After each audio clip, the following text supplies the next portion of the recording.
Well, I don't know about you, but I'm pretty much getting sick and tired of the Obama administration and liberals in general, for that matter, always telling us to relax and calm down because nobody's taking our guns, right? In fact, I ran across a meme the other day on Facebook.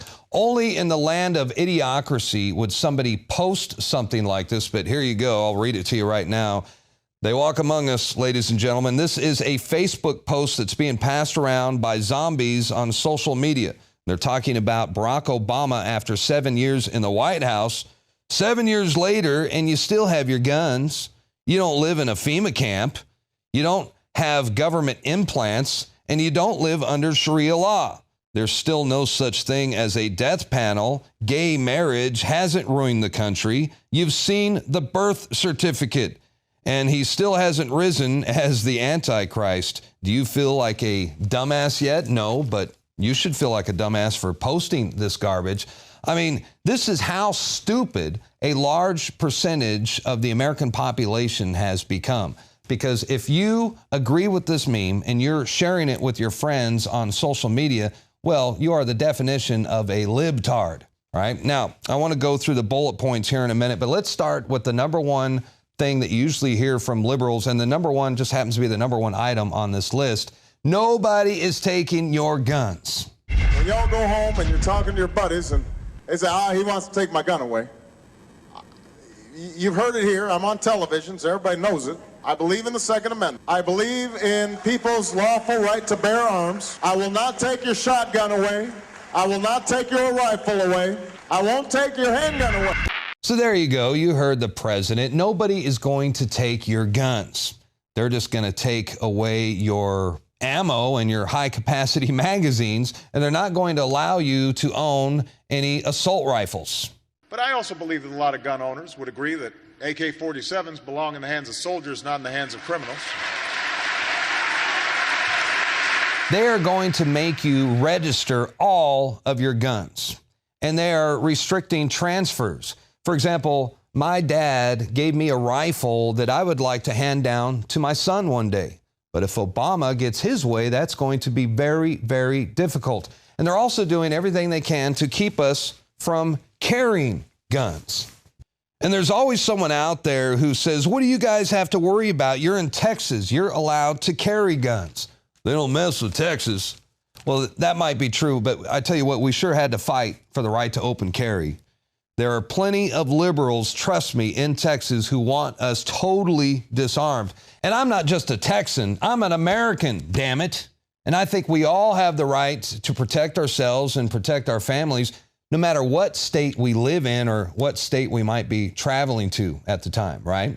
Besides that, the Second Amendment, it's not just about protecting our families, and it's definitely not about hunting and fishing or shooting for sport. No, the Second Amendment is there as a safeguard to protect us from a tyrannical government.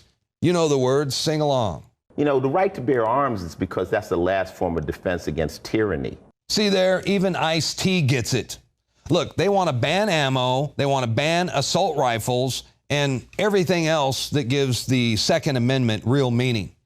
And now they're even going as far as recommending that you have RFID tracking on guns or fingerprint access, or even require you to wear a bracelet in order for you to have access to your weapon. Vice President Biden and I had a meeting with a group of technology people and talked about how guns can be made more safe by making them either through fingerprint identification, the gun talks to a bracelet or something that you might wear, how guns can be used only by the person who is lawfully in possession of the weapon. If there's an app that can help us find a missing tablet, your iPad, there's no reason we can't do it with a stolen gun. So we're going to advance research. We're going to work with the private sector to update firearms technology.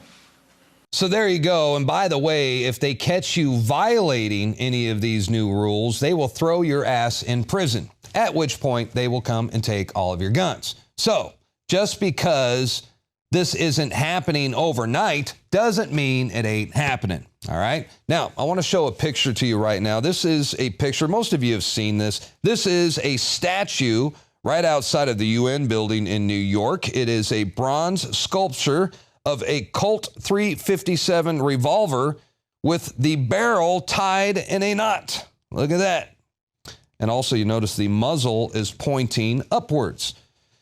You know, it's really no secret that the globalists at the UN, they have every intent to disarm the American population. This is something that they've been planning for a very, very long time. We've showed you the UN Arms Treaty and the State Department memorandum where it says that the United Nations will oversee the complete disarmament of the American people, including small arms and light weapons. This is also reported by Forbes magazine. And now we are learning that Obama's next occupation after leaving the White House might be to head up the UN. I mean, how scary is that? Can you imagine Obama at the head of the United Nations? That is truly a nightmare scenario. I mean, they'll want to take guns away from everyone but the military, the police, and the private bodyguards of the elite. So when they tell you nobody's out to get your guns, you tell them bullshit.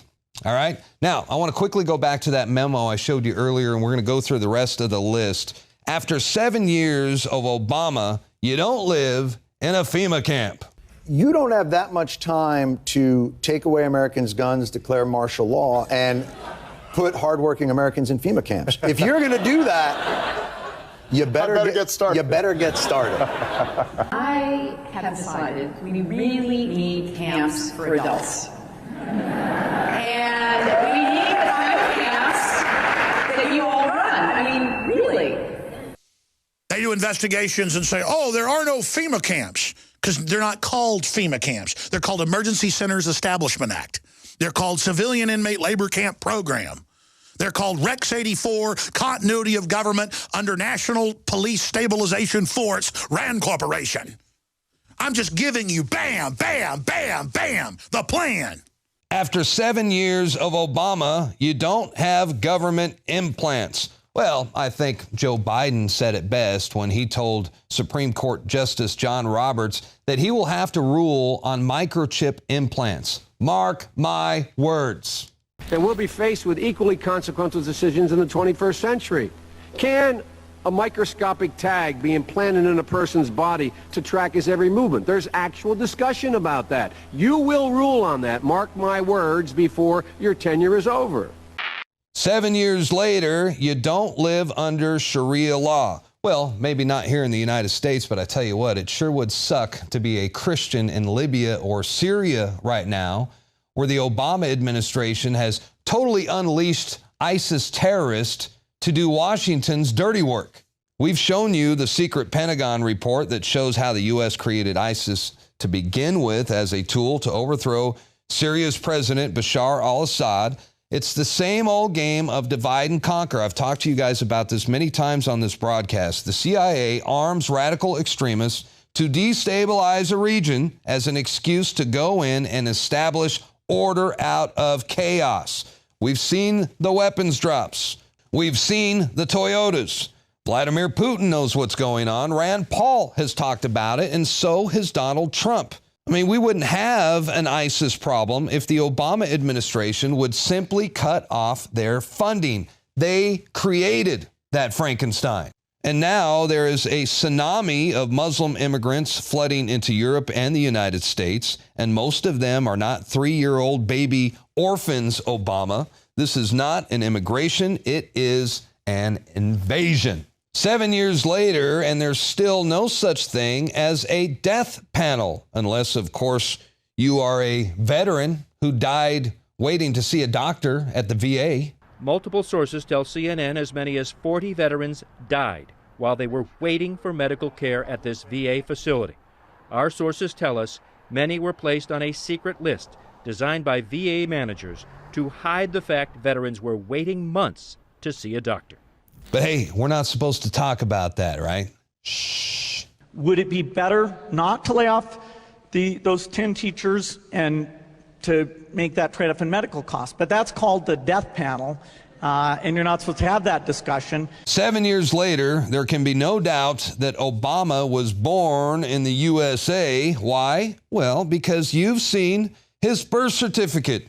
You know, the one that was heavily scrutinized and examined by a team of law enforcement experts in science labs, where they concluded, without a doubt, that the birth certificate is one big, fat forgery, and a bad one at that. And I've sat and had a beer or two with Mike Zullo, who is the chief investigator of Sheriff Joe Arpaio's cold case posse, and he says that none of Obama's certificates and none of his records are authentic. I mean, he is a ghost president. Obama's records are sealed. We're not allowed to look at his college records, his thesis paper, his selective service registration, his Illinois State Senate records. None of it. They are off limits. And I'm telling you something, no president in the history of this country has ever been so secretive.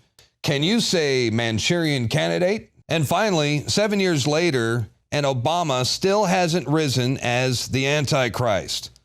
Well, let's give him some time, all right? I mean, he still might head up the UN one day. And I think the History Channel, they got it right when they made the devil from the Bible series look just like Barack Hussein Obama. Coincidence? I think not.